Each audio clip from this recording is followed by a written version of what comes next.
मनीष और राजू दुकान पर बैठकर बातें कर रहे थे कि आजकल गांव में क्या हो रहा है। रोज कोई न कोई व्यक्ति गायब हो रहा है। तभी चिंटू दुकान पर आया और बोला, राजू भैया वो पापा। चिंटू घबराया हुआ था। राजू ने उसे अपने स्टोर रूम में लेके गया और उस सारी बात पूछी। 10 मिनट बाद राजू और चिंटू बाहर आए तो मनीष ने राजू से पूछा, क्या हुआ।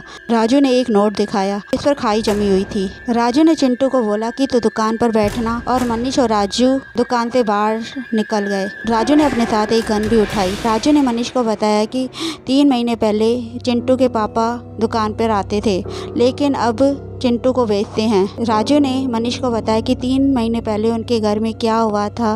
वो सारी बात चिंटू ने मुझे बताई है। चिंटू ने बताया कि जब भी मैं स्कूल से आता था मुझे शाम हो जाती थी और पापा कंबल ओढ़े रहते थे और टीवी देखते रहते थे। टेबल पर पैसे पड़े रहते थे और मुझसे दारू मंगवाते थे।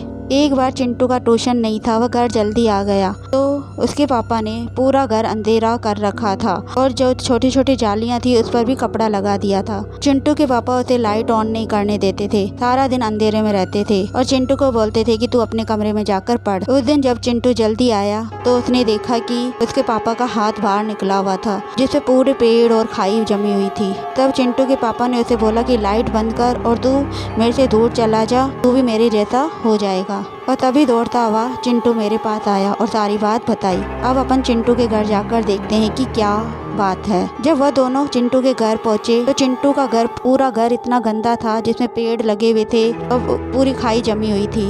राजू ने आवाज लगाई, मनोज बोला, कौन है। तो राजू बोला, मैं राजू। तो उसने बोला कि मैंने चिंटू को तुम्हारी दुकान भेजा था। तो बोला, चिंटू को काम हो गया इसलिए चिंटू मेरी दुकान पर है और तेरा सामान मैं लेकर आया हूँ।